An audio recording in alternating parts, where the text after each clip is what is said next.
Wait, I think we are live. Don't start. I'm putting it now on the. Just a minute. We are there. I'm posting it. Dana, have a look. Huh?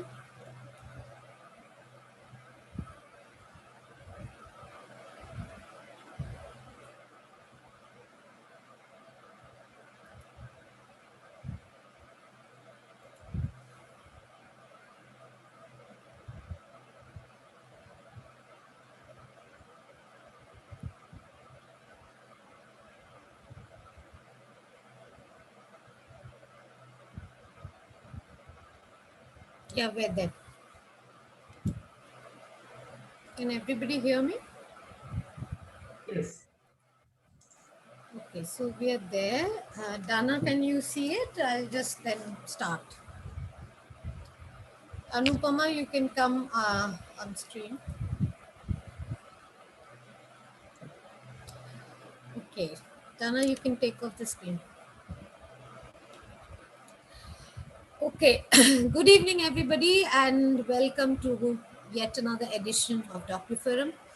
Apologies that we are a little late since internet technology, technical glitches are the order of the day. We had to go through some glitches, and here we are with you all, exactly 9 minutes delayed from our scheduled time. But I do hope you enjoy this session. Today, we featured the film The Last Run, a wonderful film made by Anirban Datta.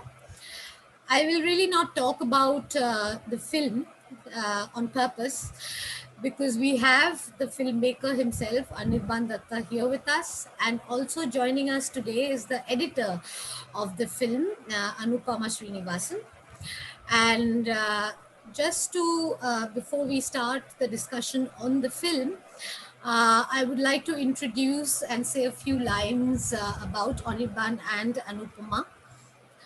Anirban Datta is a filmmaker, a still photographer, and a media educator based in Delhi. He started his career in television in 1996 and set up the film company Metamorphosis in 2003. He has directed and produced several documentary films and has created many photographic essays on a diverse number of topics such as children's rights, biodiversity, environmental issues, health, gender and sexuality, etc.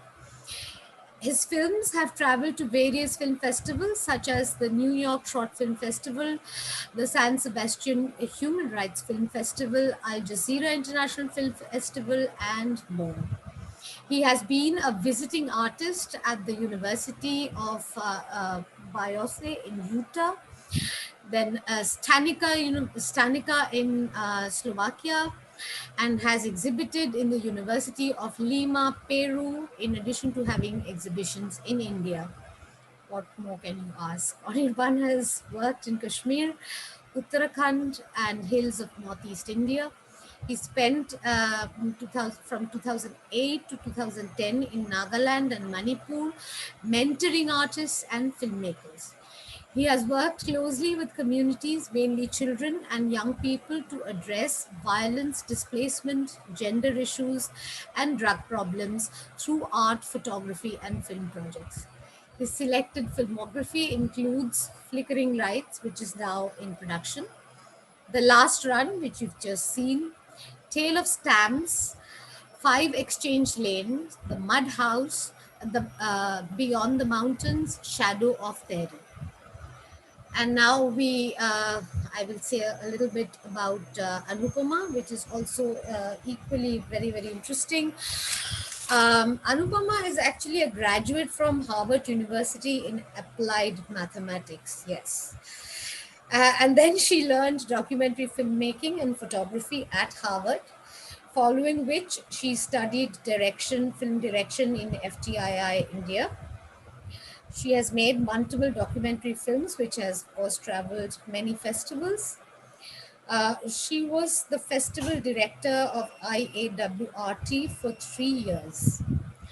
So, ladies and gentlemen, here is Anirban and Anupama.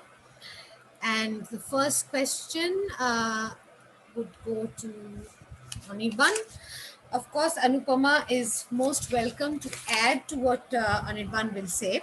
And Anirban, you can also sort of ask Anupama if anything that you wanted to add. The first question to Anirban is very simple. Why the name, The Last Run?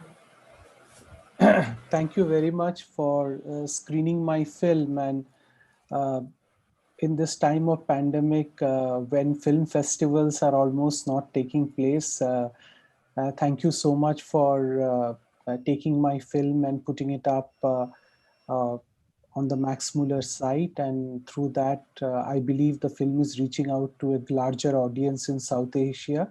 So thank you for that, and really appreciate Goethe Institute for that. Why the last run? Uh, last run because I have been very interested in thinking about the idea of redundancy and what it means in modern day life, and what happens when something becomes redundant. um, and I had made some films on postal history before. So I felt that when I was doing research for my previous film, I came across a few people in India who were still doing the work, quote unquote, of a runner. And I was amazed that when things have become, quote unquote, modern, and people are going from one place to another at very fast pace, what was the need to have hold on to people who were going to carry mail bags on their shoulder walking or on a cycle? And I was attracted to this gentleman Kalipodo Mura because I read an article about him in one of the magazines, and I wanted to go and meet him. And so I went to Purulia in West Bengal and I met Kalipodo. What attracted to me what I was attracted by was this gentleman who hardly spoke much. He was in a corner somewhere in his house, and it seemed that the time has moved on, and he's kind of a relic from the past. And but he was still doing his job. So that is how I felt, as if his every journey that he makes could be his, metaphorically, the last journey he's making. So that is why the last run. Yeah, talking about the redundancy of profession, when I watched the film, the whole basic theme that came to my mind or that came out from the film was actually the redundancy of profession. And this question is actually to both of you, because I wanted to sort of ask Anirban that obviously that was what you said, the objective of the film. But can you comment of the growing with this growing age of developed technology and the way the world is becoming? Can you comment on the redundancy of present day profession? What do you feel about it from your perspective? Anirban, you can go first, and then Anupama, you can state your opinion as well. Redundancy is something that has been haunting me for quite some time. Uh, I have met young people who are in their early 30s who started working in early 20s, and they have worked in call centers or small IT companies or big IT companies, and they feel that they have burnt out and they don't have any more anything to do. They have become, in a way, very, the people are becoming redundant in this very fast growing pace of the modern world. People are becoming redundant very soon. The redundancy is becoming something that, um, it's happening very soon. And uh, so but so for me, Kalipado's story has a resonance even today. And it is an idea that I am still exploring. uh, and It's just a comment on how I see this idea of redundancy, but by no means it's the only comment. Possibly in some other work that I will do, I will explore this philosophy or idea again. Anupama, do you have anything to add or your perspective? You're on mute, Anupama. Yeah, I mean, I could see that this was an idea that because I was associated with the project from the beginning when Anirban was sort of ideating. So this was this word that kept coming, that why are you so attracted to things that are fading out and that are disappearing? So that was something which was very, very strongly coming from him about, and now I have also been thinking that even the way technology is changing, for example, even as filmmakers, what I'm comfortable with right now, already so many new technologies have come. So I think we ourselves are slowly becoming redundant unless we keep pace with things. So in a way, it has sort of a larger resonance for me now than about just this old man in a small village in Purulia. Thank you. So I will come. The next question is actually to Anupama. So I see there are many elements in the film that have been used. You have the shadow puppetry, you have the tonage, and also obviously the following style that the camera is used as to follow the person. So I would actually want to know that how did you synergize the whole thing into the film? Yeah, actually, in the initially, we had just the live action part. The Chow dance was always there. We had shot it. Anirban had already sort of thought of it at the script level, and that had been filmed. But after that, we had done a couple of rough cuts, I think, Anirban, and then we felt like there was some other technique or some way in which the information or the past needed to be brought in, so that it doesn't so that there is that whole history behind the runner comes through. So I think Anirban is better equipped to answer why he chose shadow puppetry. So I'll just pass it on to him in a second.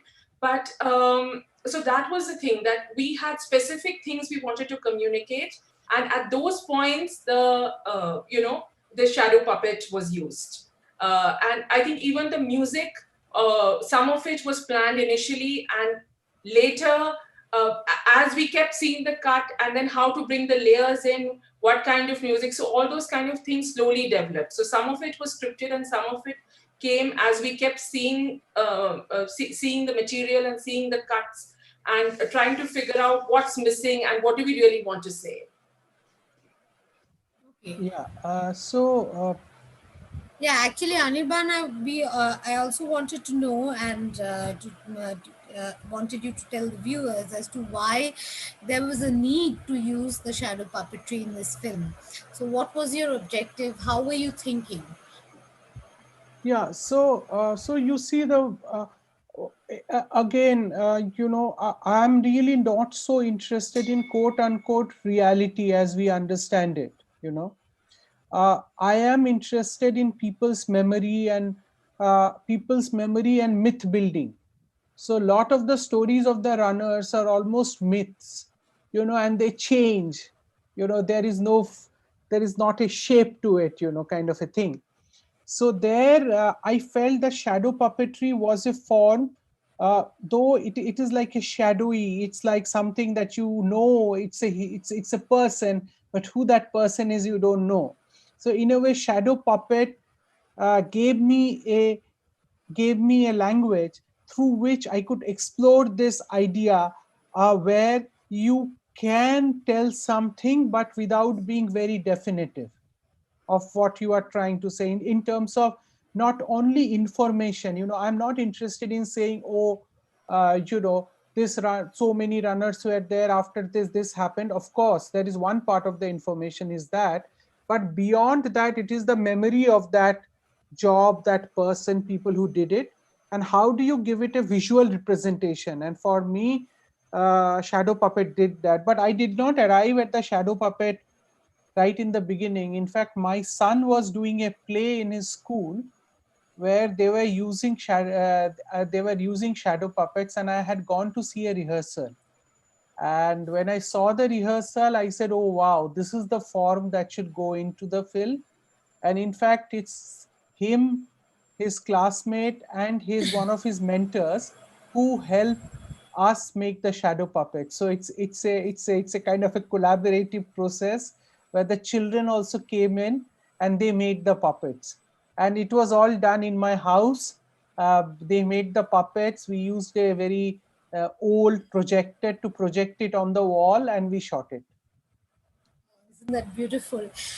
I would also ask you to explain your research process, as in, why did you choose this specific area or location in Bengal? I mean, why not any other place in India? I mean, I'm sure this trend is still existing in other remote places in India, in the country.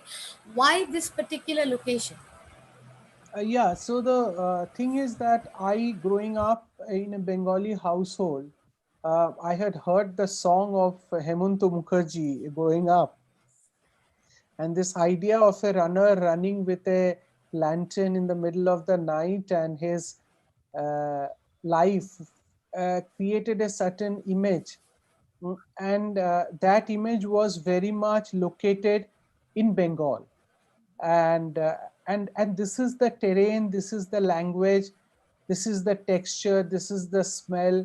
uh, this area is something that I know, I relate to, and my memory of the childhood resonated with the landscape of Bengal.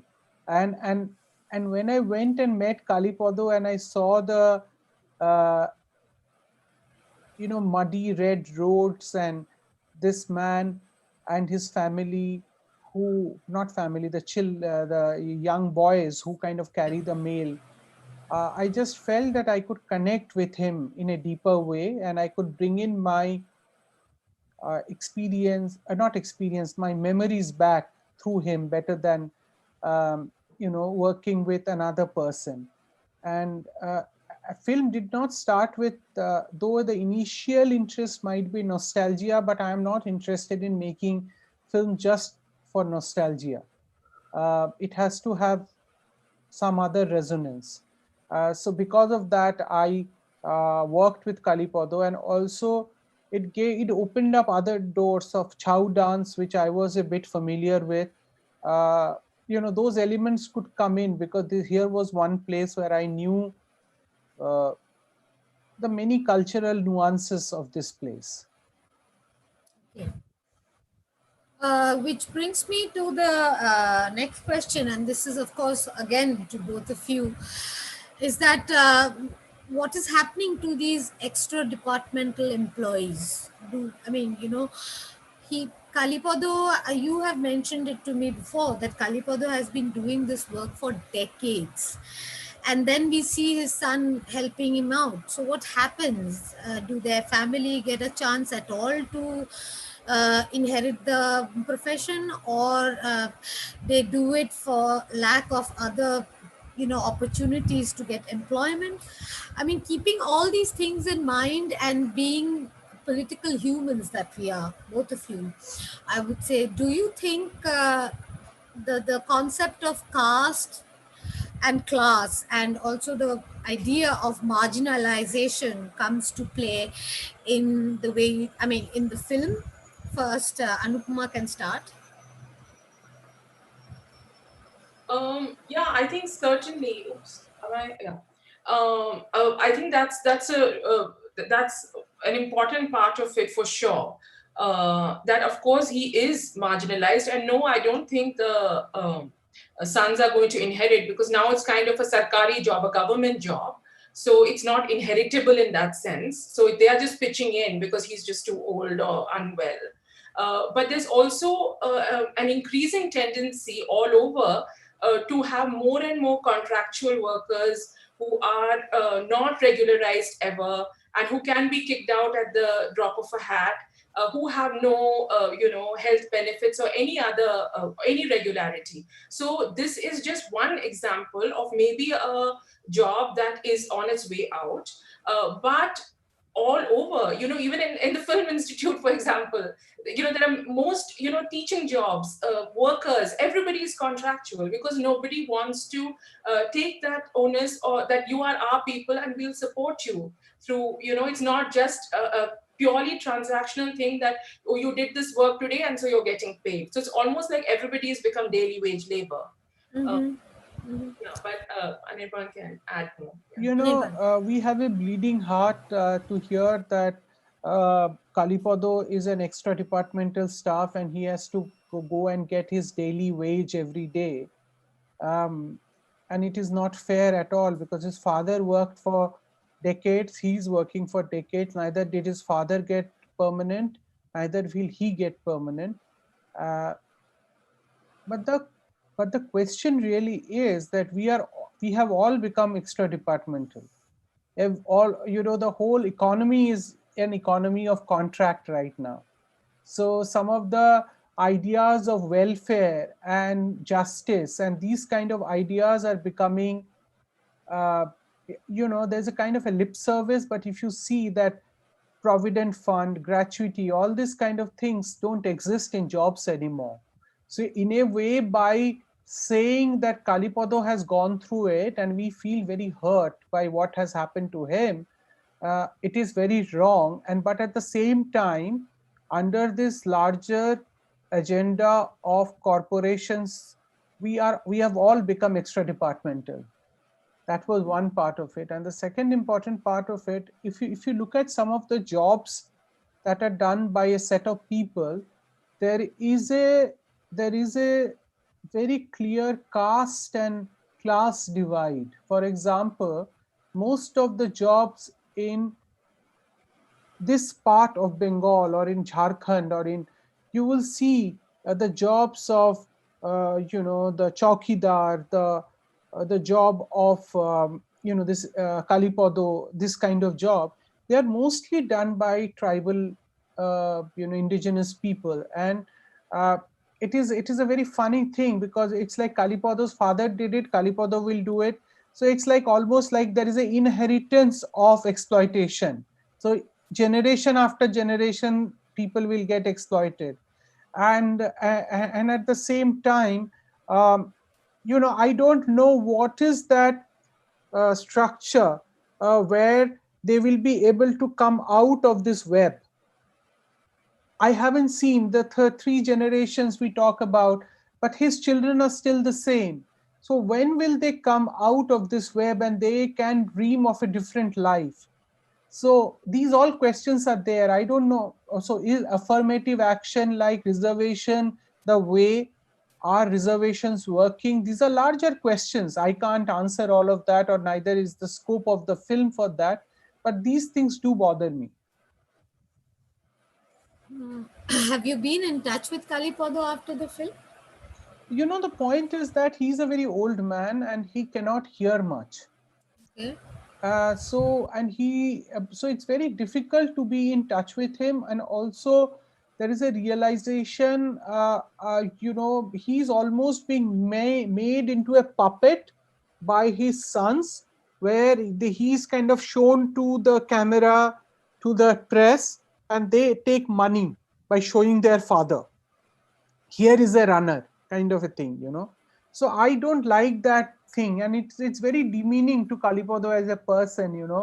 Like many press people come and they make photographs and they put some money on his plate, and there is no direct access to Kalipodo. One has to talk to his sons, and the way the transaction was taking place, I found it problematic. So no, I am not in touch with him in that way. Just another, I'm just interested to know when you approached Karipal Babu that you want to make a film and a documentary cinema which is on this particular topic. Uh, can you, what was his reaction? What was his reaction? And at the same time, what was his family's reaction? Yeah, his reaction was that, why do you want to make a film on me? What is so special? And I like that about him. Like you see in the interview, he's like, my job was to get the bag from one place to another. I didn't give a damn about what was there inside. There was a space on the top of the door, and I put my bag there, and I just kind of went away. And this whole for him it was just a job. And I am very interested in the mundane. I'm very interested in the ordinary. So the ordinary, the mundane, but also quote unquote mundane and ordinary. So that is why Kalipodo appealed to me, and I wanted to, and he hardly talks. So it was a huge challenge to make a film with somebody uh, who hardly talks, and he kind of does this thing. He sits on that thing, he smokes his bidi, he gets up, he has a cup of tea. He will do the same thing over and over again. There is no change. Mm-hmm. So one day there was a change in 2 years when he took his cock for a cockfight. But that was the high point. There is nothing, but it's a challenge as a filmmaker. I like challenges like this.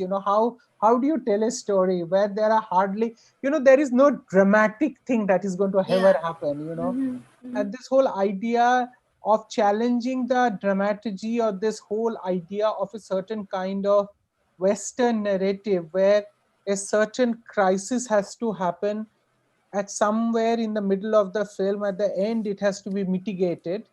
I don't like that structure. So I am trying to see whether there is a way to tell the story which is not following this kind of a structure. And how long did you shoot? Over a period of 2 years, but in very small bits. It's not Okay. like I wanted to capture the landscape of Purulia over a few seasons. I also wanted to see that will there be any change in Kalipodo's life. So it needed that much time. So I went to him 4 times in 2 years, other than research. So yeah, so about 2 years. Okay.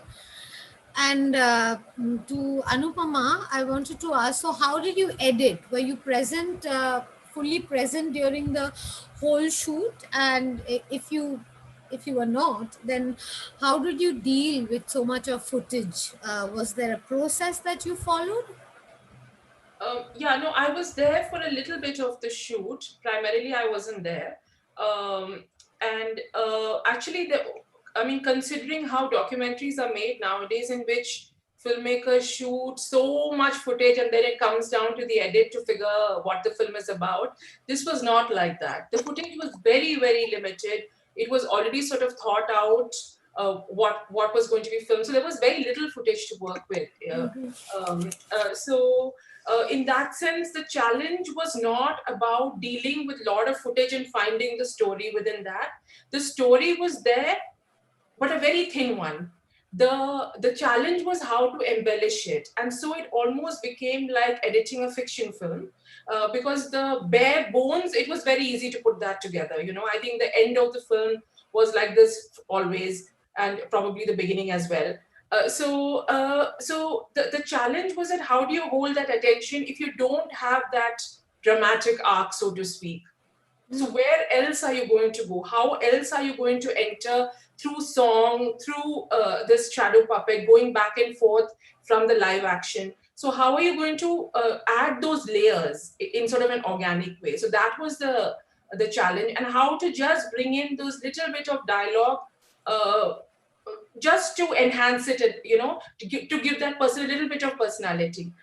So this is not, like Anirban was saying, this is not a portrait of Kalipada in the sense that he's giving these long interviews about his life, and it's not, the approach wasn't like that. So it was more about the director's vision, or the way he saw the world. And Kalipada was a sort of a character which allowed him to say what he wanted to. So in that sense, the thinking was a lot like fiction, I would say. Um, Um, so Anirban, I mean, to what I've seen and some of your other works that I've seen, your work sways between this traditional cinema filmmaking and also with something like a photo essay or a video installation almost. So, How do you think the each medium informs the other? Yeah, so so it's a very interesting question. So my inspiration of making cinema, documentary films, mostly comes from photography. Actually, I watch very little documentary cinema. I watch a lot more fiction, or used to watch a lot more fiction. And I am actually very interested in the, this whole idea of what is that in between space between fiction and non-fiction. So I am actually interested in that in between space. And I think photography also made me think about this in between space a lot. So, for example, when I'm creating an image, how can there ever be an image that is real? I don't think so. There can be any image that is real, because everything you are putting a camera, you are making a choice. And along with that, how much of that becomes performative? So, looking at the camera, how the people in front of that behaved. So in a way, I kind of try to bring in these elements into my film work, and try to kind of uh, work with these ideas, and then try to see how that can also work with moving images. And I am actually much more inspired by art, the visual art, and also sculptures. uh, and I try to kind of get inspiration from that, and bring it into my work. So whether it's a performance art, whether it's dance, music, photography, these things actually help me visualize my film work. Okay. I've noticed that you like these abrupt cuts in films. I mean, this film and the other works that I've seen. So why are you so sort of hell bent upon having these abrupt cuts? Okay, I will let Anu Yeah, sure. answer this question. So I think Yeah, I was sort of we coming to discussed it. Anupama as well as an additional comment. Yeah. Uh, yeah, I mean, I think maybe there is one particular point, especially in the last run, that everybody mentions because there's this beautiful song going on, and then it suddenly just cut, and then there's just this concrete road, and so everybody's like. Who cuts music like that? Who at least fade it out beautifully and so on. So that was something which we had really sort of, and we went over it many times, that okay, is it okay, is it like, so it was something that this thing we had, the music was taking us into this past and into a kind of dream world, into a very meditative space, and then it was like back to the same cycling on the hills and mundane. So it was for a very emotive reason that that cut was made. And so for me that's my favorite cut of the film.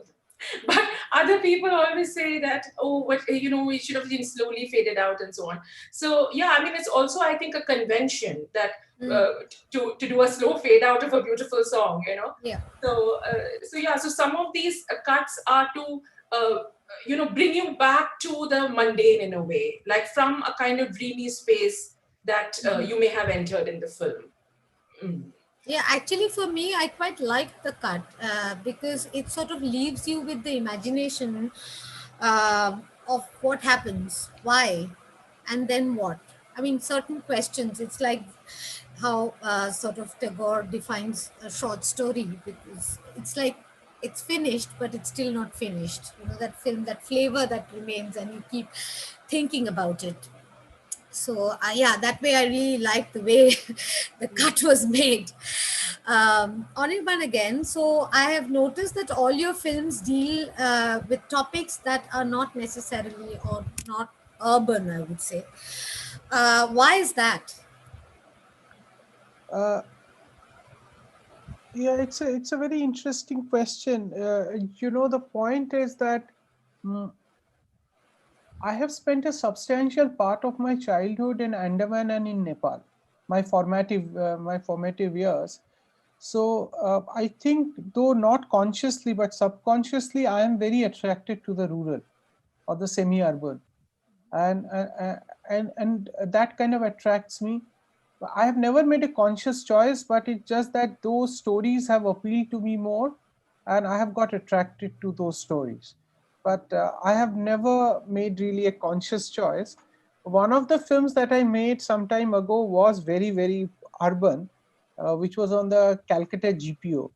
So that film, or The that film, stamp. Huh. no, not the stamp. There is another film actually. Okay. So All I right. made three films on the postal history, so that you can't get more urban than that Dalhousie Square in Calcutta. So I have made that film, but I like the rural very much. The rural and semi-urban actually, both of them very, very much. It appeals to me a lot.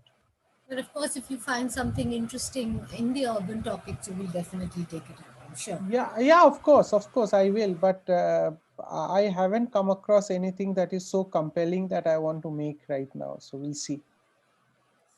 Okay. Um, sort of, I'll talk about the sound design a little to Anirban. So, sound design in your film feels like it is an integral part of the effectiveness of a project or a production that you do. So, tell us a little bit about the process in which you find the right soundscape. I'm actually very obsessed about sound. So the thing is, I feel that films looking at a visual uh, is very limiting, because there is this whole other world, the off screen, which comes in play because of the sound. There is a lot more you can kind of say, and you can bring into the frame of the cinematic frame by the sound design. And for me, sound design is about capturing the everyday sounds, what is happening at that point, and but not to only work with sync sound, what happened on that shot. So there is a lot of sound that we record on location that we use later in the post production to create the sound design, but we never use stock sounds. So it's not like there are these 10 bird chirping or water flowing from the stock that we have and we'll use that. I never use that, and we always record those sound from the location so that they're authentic to the space, and that though it might be very, very very almost you don't hear it or you don't feel it, but I have a very strong belief that every sound that you think and put and that is recorded from the location has a resonance in the viewer's experience of experiencing the work that I make. Okay, very interesting. So, I have read somewhere that people have, this is to Anidan, of course, I've read somewhere that you have a particular philosophy. So, may I ask you, what is your artistic philosophy? I'm attracted to the ordinary, the mundane. I mean, um, as a photographer and a filmmaker. yeah. I don't like high drama or something very very dramatic and all of that. I like very everyday things, and that is why I'm very, very attracted to one of my biggest influencers uh, has been Abbas Kiarostami. His cinema, I have I have watched multiple times, and sometimes I just kind of play some film which I have watched many, many times, and it almost in the mundane I am able to find a lot more. So so because that's why that kind of cinema really attracts. It's very attractive, and not only cinema, anything, writing, mm, writing, or photography. uh, I like that. I like that kind of work. Okay. So that is why Robert Frank is somebody, photographer, Yeah. I really, really like. um, but these people have actually influenced me a lot. Or Yeah. Nan Goldin, for that matter, when she was photographing her friends whom she was living with, the Yeah. everyday life of Agree. theirs. So yeah, even August Sander, for for the German photographer, Photographer. So all these people, their work has really inspired me.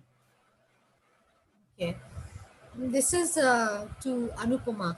So, as an editor of documentary films, do you think that you start writing the screenplay of the film along with the director? So, you're the writer as well. And why do you feel that? If so, why do you feel that? I think it's different in different films. In Anirban's case, he already had the structure in mind. So otherwise, in majority of the cases, it's all left down to the editing to figure out the structure. Whereas here, the structure was already there in a way. So it was to find the right way to, the right shots or the right scenes to make that structure. In terms of, it was very clear from the beginning that in the end of the film would be when he goes on this, finally he makes that journey to do the exchange, and then they miss the person and it doesn't happen. So that was very, so the end was very clear from the beginning, which is always a very useful thing, because then you can build towards that. Otherwise you keep building in different directions and there's no end.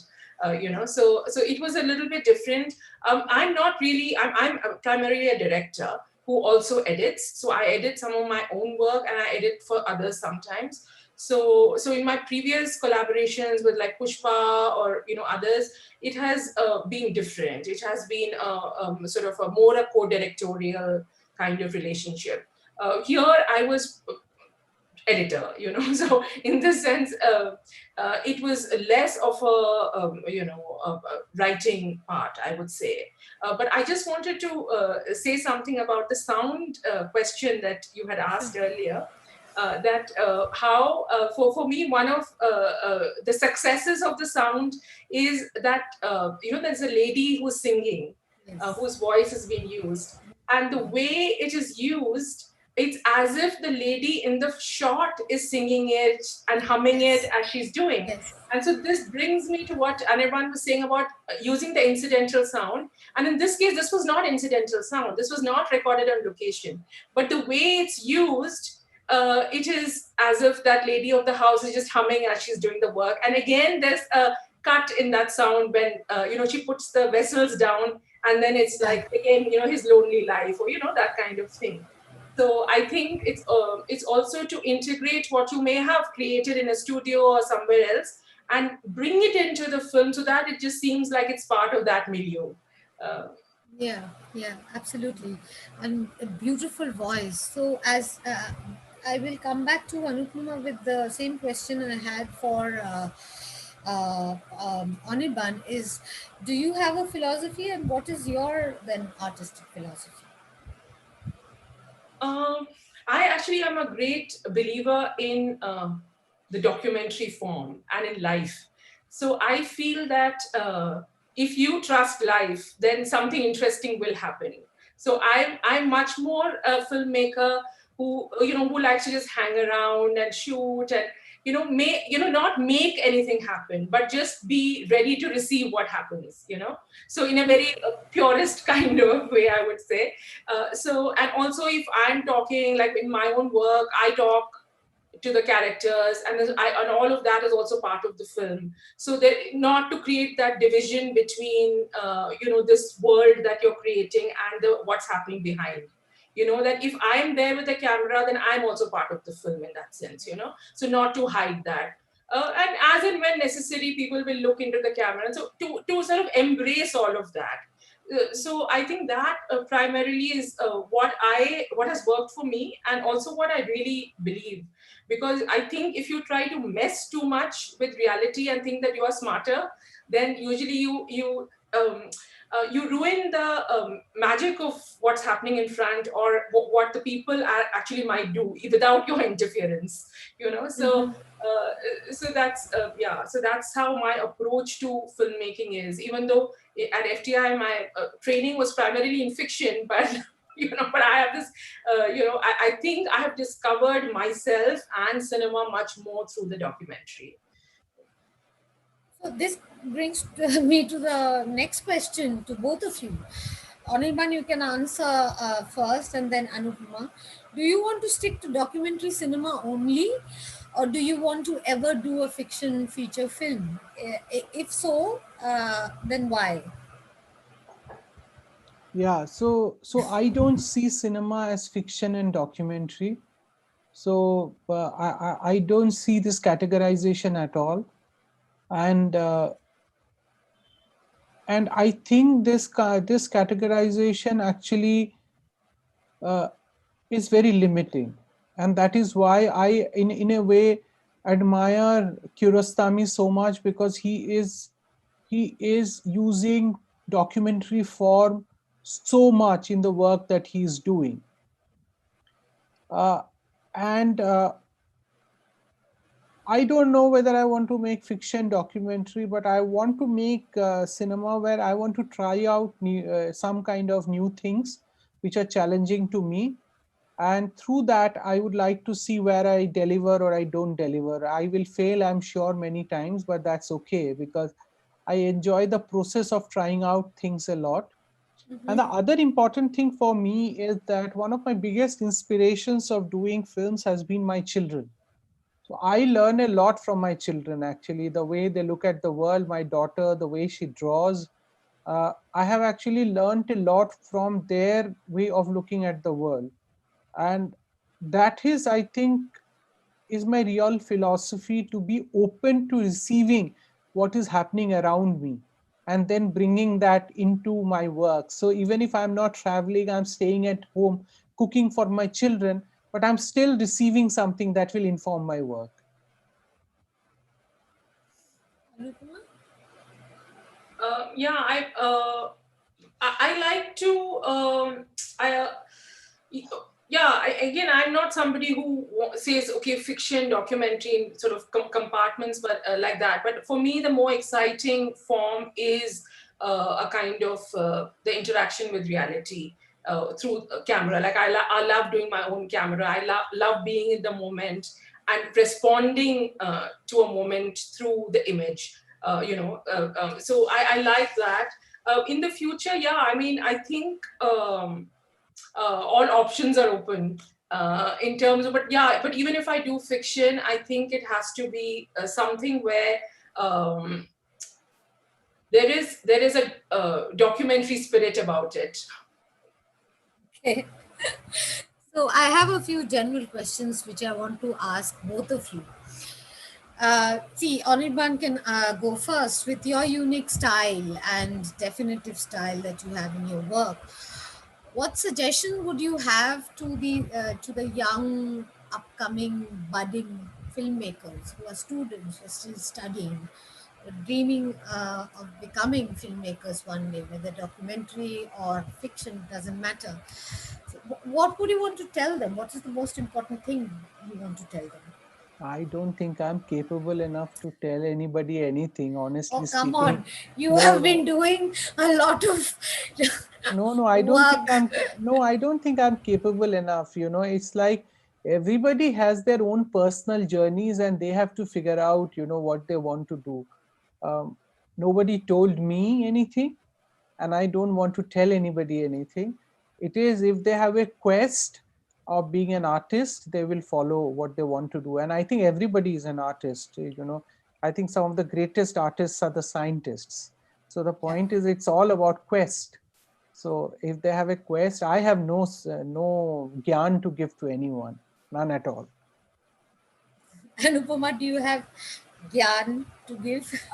Not yarn, but I think I don't know. I think it's I actually feel a bit bad also that there's too much pressure on younger people. I think to immediately become famous or immediately do something, and so yeah, my sort of request would be to give yourself the time to be whoever you can become, rather than keep comparing. And because there's so much connectivity and you know everything what others are doing, and so your mind becomes full of that rather than what you are and what you want to do. And cinema is such a lovely way to understand yourself more than anything else, that it would be a waste to not use that opportunity than get into this mad race or rush.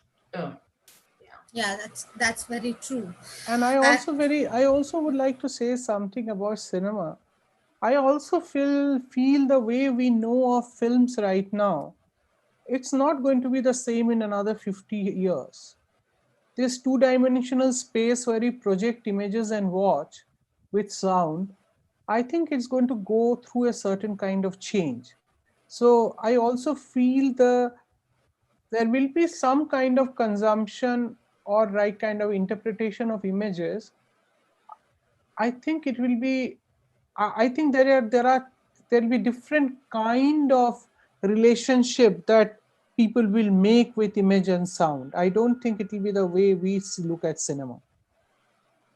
Yeah, I'm sure. In fact, there's already so much of, I mean, technology wise, so much of advancement has already taken place that we sort of, the whole concept or the very idea of things are changing. So it's contradicting and definitions are changing. It's everything is being deconstructed and reconstructed, redefined.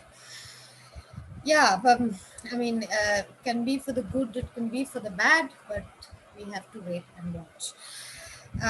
Again, a question to both of you, and second last question, I guess, which is also a very, I think, a very important thing to address is what do you think that is still lacking in our country, India, to promote documentary cinema? I mean, when it comes to documentary cinema, the whole the psychology, even today, I see mostly is that, oh, there's no money in it. It's not lucrative. It's commercially not viable. We still don't have, cinema releases of good documentary films. I mean, there are these channels now, of course. I mean, the platforms like Netflix and Amazon, but the Indian version of it, how many good documentaries do they have slotted? There isn't. I mean, if you go and see the same Netflix in other regions or other sort of countries of the world, there are much more. So I want to ask you both. Um, then what do you think that is lacking in our country to promote documentary cinema, to establish the importance of documentary cinema, to expose people more and more to creative narrations of real life, Anirban? Yeah, so before we come to documentary cinema, I think there is something very fundamentally different in our country. Forget about documentary cinema. Uh, in even the recognition that art should be studied along with science, and I love science, it's not like I'm against science at all, but the recognition that children, along with studying physics, mathematics, and chemistry, should also go to an art gallery and they can go hand in hand. Cinema can be something that can be other than entertainment. Art is not always entertainment. The idea of uh, equating cinema with entertainment has done the biggest disservice in our country. So the only cinema that is understood or celebrated is cinema that entertains you. And when everything is linked to an industry which is going to bring so much return in terms of monetary return, then documentary becomes a very small, not a minuscule pie in the whole equation. And the funny thing is that when you go to the mainstream commercial cinema and if you say you are a documentary filmmaker, you are looked upon with disdain. Like whether you are a failure, that's why you are a documentary filmmaker. So the point is that in that kind of a situation, how do you think there is going to be any change? The second important thing is there are the structures that were there, not operating in an ideal way in any ideal way at all, whether it's NFDC or films division, but there were structures which were supporting independent cinema with a strong authorial voices. Now those structures are being dismantled. So there is no support, there is no education for this. So then how do you expect anything to come out? If we don't create people who are thinking people, How can we have great scientists? How can we have great mathematicians? How can we have great artists? How can we have great filmmakers? So the problem is not with why don't we have support for documentaries. I think we don't have support for people who are going to be thinking, people who are going to question. Anupama? Yeah, I want to sort of come into this in another direction. Is uh, I think as documentary filmmakers, I also keep thinking, what can we do? Of course, the situation is a particular way. And I think many filmmakers before also have tried a lot in terms of creating audiences. They have taken the films in 16 cans from one place to another to show the films. So, in that sense, there have been individual efforts. But overall, the perception that documentary is something that's less interesting somehow than fiction has persisted largely. And I'm also wondering why a forum like Movie, for example, why are in the India section, why are there no documentaries? I mean, can't they find any? Because they are showing very alternate or, Yeah, in fiction content. films they are showing something which is more experimental or not mainstream in that sense. So I think that perception is something that we are fighting with all the time. But at the same time, as filmmakers, I think when we are presenting, I don't want to say market, but to any audience, then I think as documentary makers, we have to think more carefully about, are we being a little bit, and I'm not talking about Anirban's work now at all, but many documentaries which are issue based, whether documentary filmmakers get away by not thinking rigorously about the form, about the way of presentation, because you are, doing, making a film about something very important, so to speak, socially relevant, as they say, right? So because of that, the value of the film then is that it's about an issue, not because it's a film that engages you. So I think it is a challenge for documentary filmmakers, which we should take up. That whatever the theme, whatever the topic, we want to make a film. If you want to, I mean, I'm assuming that you want to reach audiences. If you want to reach audiences, then I think you have to put your mind to it. Is that how are you telling that? How are you saying? And I'm not saying any conventional story or anything. Whatever your form is, but are you bringing that sense of rigor to your work? And it may be true for fiction as well, but I'm, primarily in this world, so I'm speaking more about that. And my experience is from here. So I think that there is some questioning that has to happen from within the filmmakers, that, it's not to be too content with what one is doing and always blaming that, oh, the situation is bad. I think as any thinking people in any field, now is the time to actually push and make your way into any crevices that you can and show your work. And for that, make work that people want to see. And I don't think people only want to see entertainment. I think that there are enough people who would see other kind of work. And we have to push our way into all these. But I really want to see on these OTT platforms why there aren't. I mean, that there must be at least 20 Indian films that are really outstanding in the non-fiction realm that one can present. And I'm really Us. surprised. Yeah. I Yeah, want to I add, mean, yeah, sure. I want to add something to this. I think what we spoke about is one part of it, but there is another very important thing, that documentary filmmaking is also has to be looked at in a very structured way. It cannot only happen out of goodness of your heart and because you want to make a film for an issue. Filmmaking needs money. So here comes the thing of producing. Producing is something we need to have producers. We need to have a bunch of people who want to make documentary films happen. So if there aren't resources here in India, there are resources outside. There are people whom you can collaborate with and raise money to make films. We are talking to a German institute right now, Goethe Institute. Now ZDF and Arte in Germany supports documentary film. Now, I think there is a lot of emphasis to mentor directors, but there is a very, very, very important requirement to mentor producers, because Yes. if there are no producers, there are no films. And one film can happen out of goodness of heart. Many films cannot happen by putting your house on mortgage. It's not a sustainable model.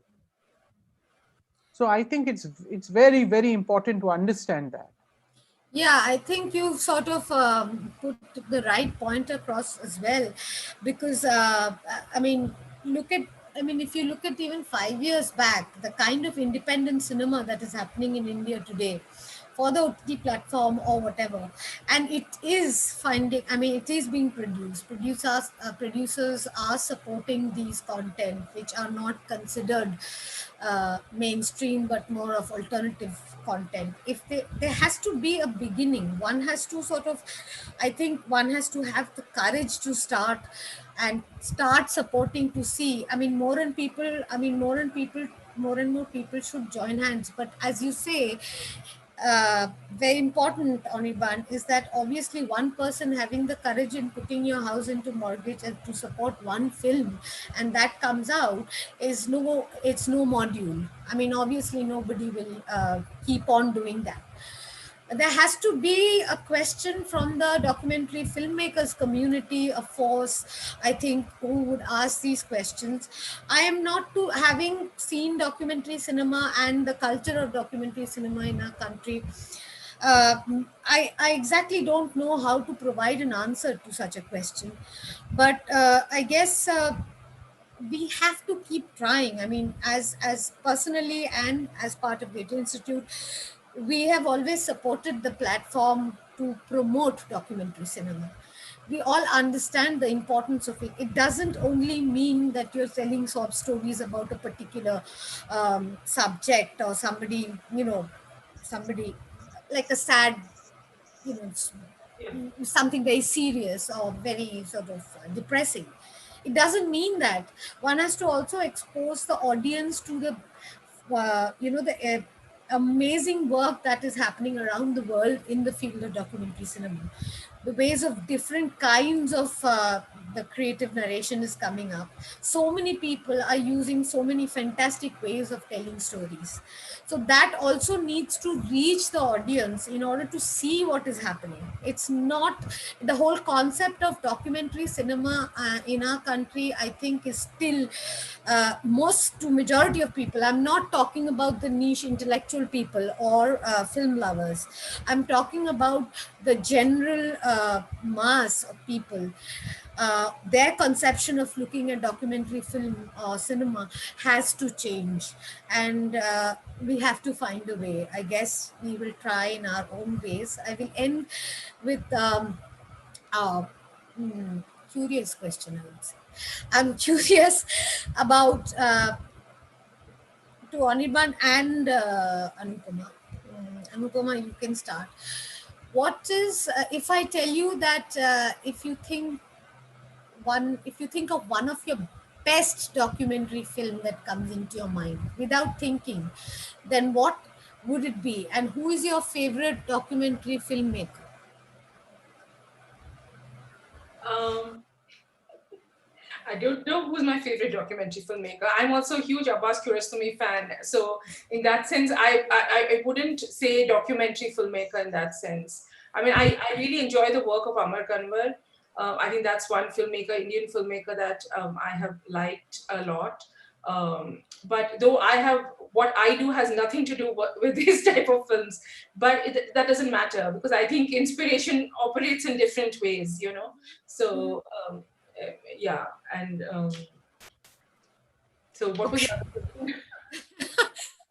If I ask you what is one of your most favorite documentary film that you've seen, what would come to your mind? I mean, it could be many, but just one which quickly comes to your mind has left a mark. I think Gleaners and I Okay. is one film. Yeah.